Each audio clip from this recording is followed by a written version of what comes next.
जिन pictures को दिखाते हुए लोगों ने स्क्विड गेम के सच होने की अफवाहें फैलाई, वो दरअसल साउथ कोरिया में एक जगह थी जिसे ब्रदर्स होम के नाम से जाना जाता था। स्क्विड गेम में तो आपने देखा होगा कि लोगों को गेम हारने पर मार दिया जाता था, लेकिन ब्रदर्स होम में लोगों के साथ बहुत जुल्म किया जाता था। ब्रदर्स होम का आगाज 70s में किया गया। इस वक्त हुकूमत ने एक मुहिम शुरू की जिसमें सड़कों पर रहने वाले बेघर और लावारिस लोगों को वहां से हटाने का हुक्म दिया गया और ब्रदर्स होम में रखने का कहा गया। इस वक्त जनरल चोन दुहान की हुकूमत थी। तरक्की के नाम पर शुरू की गई इस मुहिम के पीछे ऐसे राज छुपे थे जो खून से लथपथ थे। इन लोगों ने ब्रदर्स होम में सड़कों से उठाए गए लावारिस और बेघर लोगों के साथ साथ यतीमों, नशे के आदी लोगों, मुजरिमों और यहाँ तक के कई बेजुर्म लोगों को भी पकड़कर ब्रदर्स होम में कैद कर लिया और यहाँ इनके साथ ऐसा जुल्म किया गया जो शायद स्क्विड गेम से भी ज्यादा संगीन था। इस इदारे का निगरान पार्क किम क्योन नामी शख्स था जो जुल्म का ऐसा बाजार गर्म किए हुए था जिसके बारे में जानकर इंसान की रूह कांप जाए। ब्रदर्स होम में लाए गए अफराद को डंडे के जोर पर बहुत ज्यादा मेहनत करवाई जाती।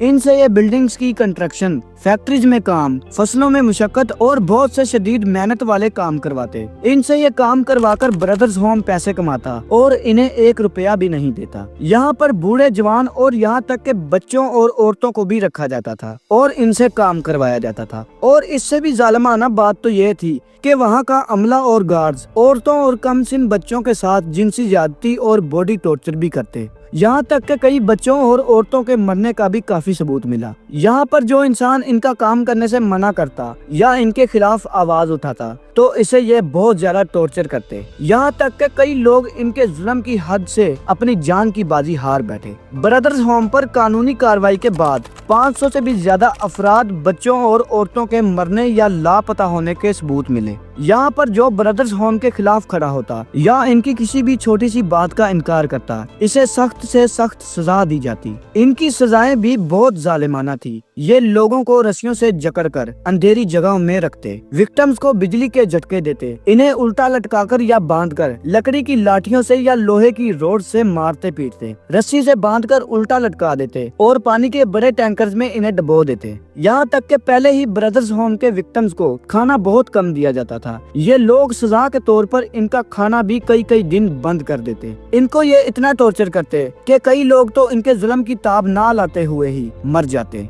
ये विक्टिम्स को मौत की धमकी देते और इनके सामने दूसरों को सजा देते या मार देते ताकि दूसरों के दिल में डर बैठे। सबसे चौंका देने वाली बात तो ये थी कि इस इदारे ने इन सब जुराइम को छुपाते हुए अपने आप को अच्छा जाहिर किया हुआ था कि जैसे ये कोई बहुत अच्छा काम कर रहा हो। यहाँ तक के सरकार की जानिब से ब्रदर्स होम को कई अवार्ड भी दिए गए और गवर्नमेंट की जानिब से इन्हें फंड्स भी मिलते थे जिन्हें ये अपनी जेब में रखते। 1987 में ये इदारा तब बेनकाब हुआ जब एक साबिका कैदी ने इस जुल्म का पर्दाफाश किया और अपने साथ होने वाले सभी जुल्मों की गवाही दी। लेकिन सबसे दुख की बात तो ये थी कि पार्क किम क्योन को सिर्फ फाइनेंशियल करप्शन के जुर्म में एक छोटी सी सजा दी गई और इसकी सरकारी और पैसे की पावर के दम पर बाकी जुराइम और जुल्म सितम को या तो नजरअंदाज कर दिया गया या तो दबा दिया गया, क्योंकि कई सरकारी अफसरान, पुलिस एहलकार और मजहबी रहनुमा भी इस गंदे इदारे का हिस्सा थे। ब्रदर्स होम ना सिर्फ साउथ कोरिया बल्कि दुनिया की तारीख में एक ऐसा जुल्म खाना था जिसकी हकीकत को बरसों तक छुपाया गया और इसके जख्म आज भी हजारों जिंदा बच जाने वाले मुतासरीन की रूहों पर ताज़ा हैं। मेरे ख्याल से स्क्विड गेम में दिखाए जाने वाले जुराइम ब्रदर्स होम से तो कम ही थे।